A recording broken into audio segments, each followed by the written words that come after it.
Shalom, Shalom, Israel, Kwam Yasharala, Barakatah. To all those who's blessed to see another day, keep pushing His word, staying His truth, keep these laws, statutes, and commandments, and spread that word to the four corners of the earth. You're going to have to do a lot of praying, halal, a lot of fasting, whatever time you have. Fast. Pray. That the Father give you discernment, understanding, and wisdom according to the heavens and not of this world. I'm going to start off in Matthew chapter 7 and verse 15. We're reading out the King James. If you have it, 1611 be preferred. Apocrypha. If you don't have the books, if you have an app, read along, but preferred order the book if you can. Still have time to do so before they shut this internet down. Matthew 7 and 15 reads, "Beware of false prophets, which come to you in sheep's clothing, but inwardly they are raven wolves." And it's clear as day. It's people that's been set up to lead you astray, into the lake of fire instead of to Yahawah and to those gates. But without the proper understanding and discernment, you just like Christians and Muslims and everybody of different religions and lost. You're gone. I'm going to stay in the same chapter and jump down to the 21st verse. It says, "Not everyone that saith unto me, Yahawah, shall enter into the kingdom of heaven, but he that doeth the will of my Father which is in heaven." There's a lot of people that might be calling on the name of Yahawah, BAHASHAM, Yahawah'S, but not doing His will and falsely leading you astray. Excuse me for the sunlight. I need it to help me with these scriptures, see these scriptures. As you see, I had these glasses on. After a while, it's gonna be hard to see this fine print. I don't know if you can see how small that is. It's kind of small for me. But I'm gonna go into this and follow that up. Let's go to Deuteronomy 1 and 17. You need strong leaders, good leaders, people that's not gonna be sensitive to your feelings or catering to you, afraid to correct you, righteous judgment. Strong leaders that's gonna put you in your place and not let you be in sin, and then bring that to the congregation, to the church house, and don't point it out, don't speak on it. It's just gonna taint the whole congregation. I know you've been in situations or groups, parties, and one person give you a messed up vibe, and then word gets out, word goes around. Nobody want to be involved. Nobody want to come because that one person, as if the whole congregation is flawed, that one person could mess everything up. So let me go to Deuteronomy chapter 1 verse 17. It says, "Ye shall not respect persons in judgment, but ye shall hear the small as well as the great. Ye shall not be afraid of the face of man, for the judgment is Yahawah's, and the cause that is too hard for you, bring it unto me, and I will hear it." Plain as day. Not all things you're going to be given the discernment for. Some of those things you're going to have to go to the Father, to the Most High, to Yahawah, and give it to Him, so He can give man that righteous judgment and understanding. But you're not supposed to be sensitive or worrying about if the brother's gonna come back or the sister's gonna want to listen to you because you put them in their place. Using righteous judgment. Salaki. You use righteous judgment. You called the brother out. He ain't got his fringes on. You called the sister out. Her dress is barely past her thighs. I mean, come on. Let's go to the book of. Let's go to the Apocrypha. Let's go to the Apocrypha, and we're going to go to Sirach. Look this up before I get to it. Salaki, I know I'm in the living room trying to get this done. The only place I can be right now. I'm trying to bring out two different things, set this up at the same time. Alright, we're going to go to Ecclesiasticus 10, the book of Sirach, chapter 10, verse 1. And it reads, a wise judge, like a good leader, good teacher, will instruct his people, and government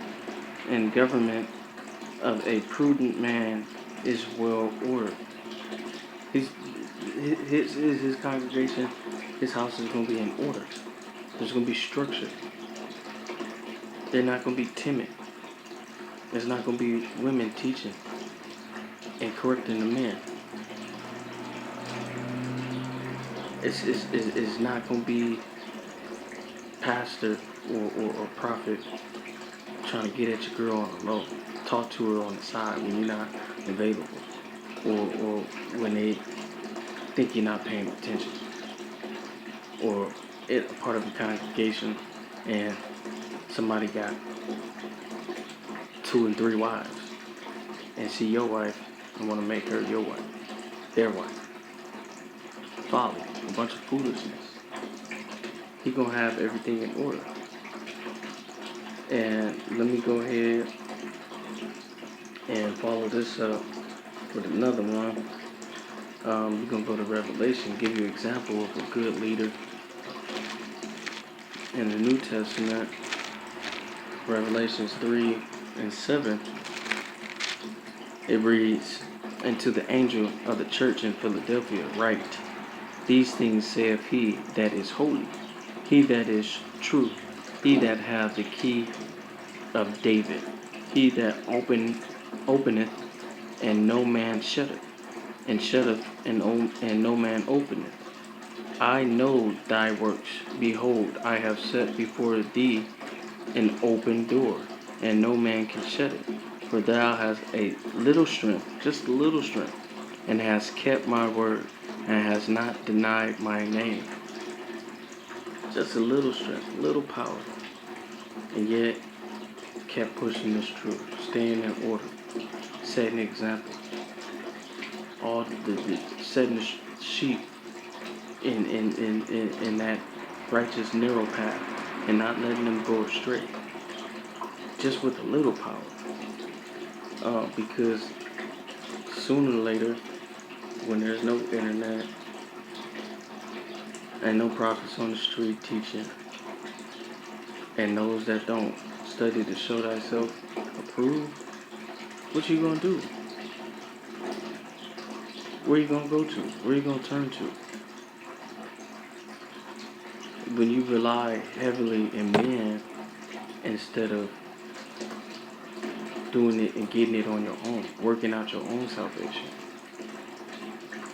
So let's go to Amos. Go to Amos.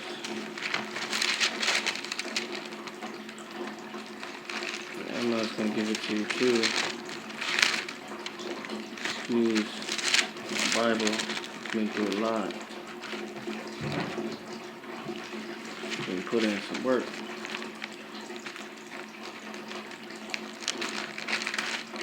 Put in some work. Let's go to Amos 8 and 11. Amos 8 and 11. It said, behold, the days come, saith Yahawah, that I will send a famine in the land. Check, Salakia. Check, check out the famine that is being spoken of. Not a famine of bread, nor a thirst for water, but of hearing the words of Yahawah. And people gonna lose their mind. Then the days that they didn't have time for you, or didn't want to hear you, told you was crazy, wanted to debate with you. What does it say? The very next verse. It says, verse 12, and they shall wander from sea to sea, and from north even to the east. They shall run to and fro to seek the word of Yahawah, and shall not find it. At 144 is already going to be sealed. And that word that they was trying to bring out that you didn't have time for, you ain't going to be able to get it no more. It's going to be gone. It's going to be, and you go to the New Testament, since everybody has stuff to say about the Old Testament. Now we're using this whole book. Precept upon precept, line upon line. Here's a little, there a little. What Luke say in Luke chapter 5?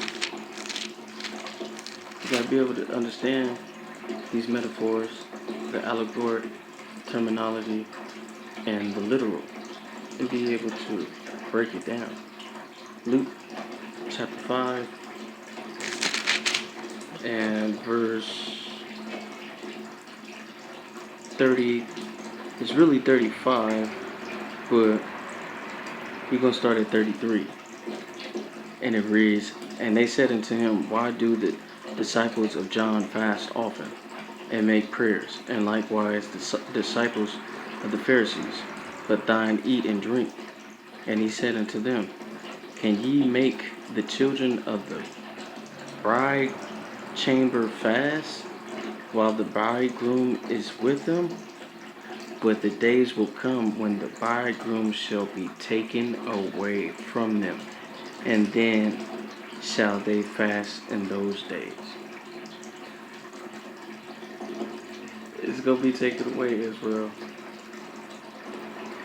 And don't wait till that last day to repent and come back to these law, statutes, and commandments.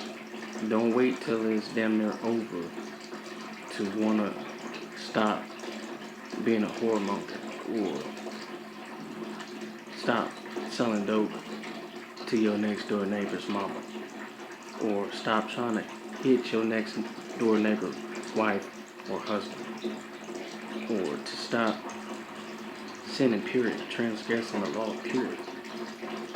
You was blessed to see another day. Repent from those sins and look back at them no more. Become a new man. Become a new woman. It's possible. And if you're having hard times with it, fast. Fast. Work your way up until you can dry fast and have no food, no water for the whole day, for 24 hours. Sundown to sundown. And it's not even on your heart, which is your mind, to think about it. It becomes routine. Because you're starving the flesh of what it wants. So let's go to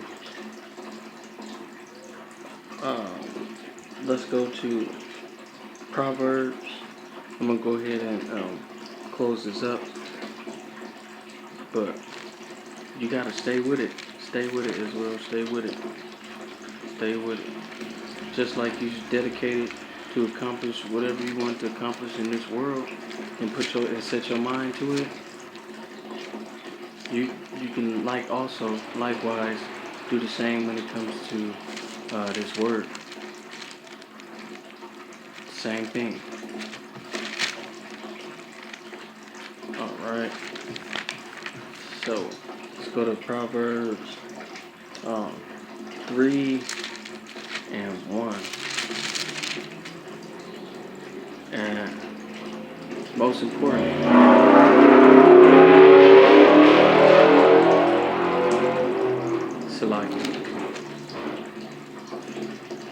I know brothers and sisters gonna have a lot of precepts to this, but this is the main point.